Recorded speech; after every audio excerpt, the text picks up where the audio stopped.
I wanted to see how fast I could paint the lobby in Splatoon 3, so I picked one weapon from every single weapon class in the game to see which was the fastest one. These are the results. Starting off, we have the shooters. I decided to go with the arrow spray because, well, it's the arrow spray. Also, it's worth mentioning I'm not going to be using substance specials for this, just the main weapon. The arrow spray clocked in at a quick 7 minutes 44 seconds. Probably one of the faster times on the list. I think it's also worth showing off the route I used for this challenge. So I started at this little area near the shell-out machine and progressed into the little hill area. After painting that, I would paint the walls and some of the floor after dropping. Then, of course, paint the area around the moving training dummies, as well as that little random hill that's there for no reason. I don't know.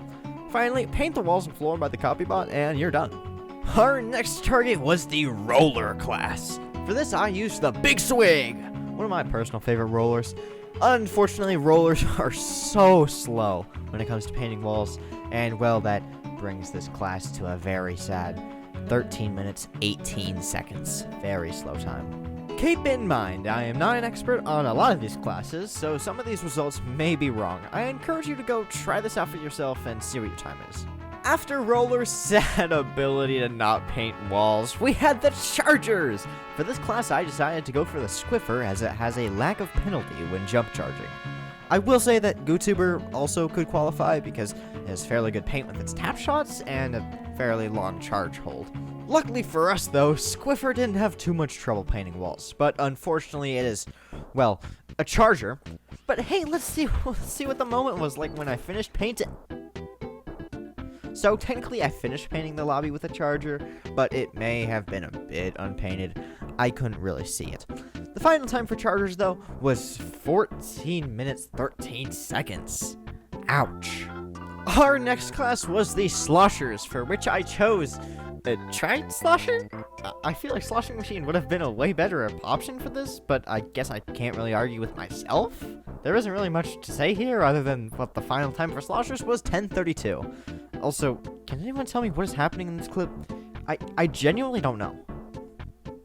This next class was the Splatlings, for which I chose the Nautilus, as it has a decent charge speed, fast firing, and a charge hold. Nice! But honestly, I think just about any Splatling could work here, except for Hydra. I do not have confidence with Hydra here. I'm so sorry, Hydra mains. Without further ado, the final time for Splatlings was 10 minutes 42 seconds. 10 seconds longer than Sloshers. That's kind of crazy. Our next class was the Dualies. I chose Tetras as, well, they are Tetra Dualies, and I'm not going to lie here.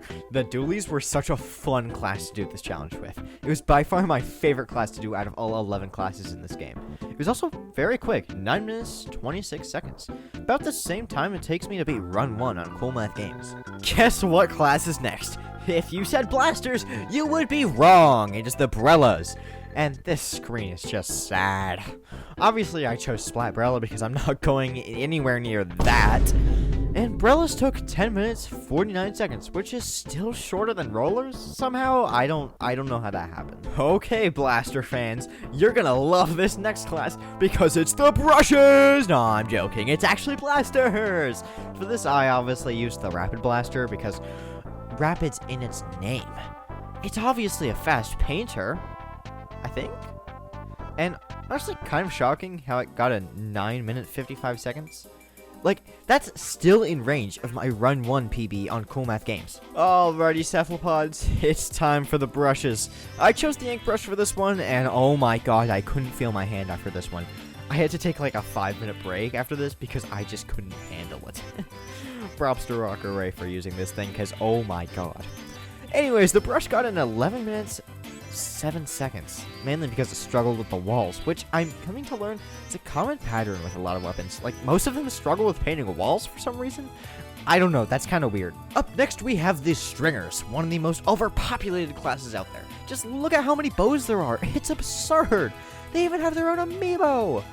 Of course, I used the Reflux because, well, have you seen this thing before the 10 missiles nerf? So, naturally, it got a 9 minutes 43 seconds. And I know what you're thinking. Yes, this is in the range of my PB of Run 1. And finally, we have everybody's favorite class if they watch a specific competitive player. That's right, it's the Splatanas. For this, I chose Wiper because Wiper's pretty good. I don't have to explain myself, I think. Now, Wiper actually is pretty good for painting walls, so if you ever need something to paint a house, you know what to bring.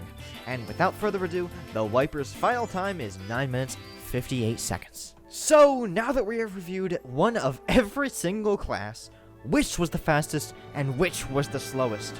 Well, unfortunately for Chargers, they are dogging in last place with a time of 14 minutes, 13 seconds.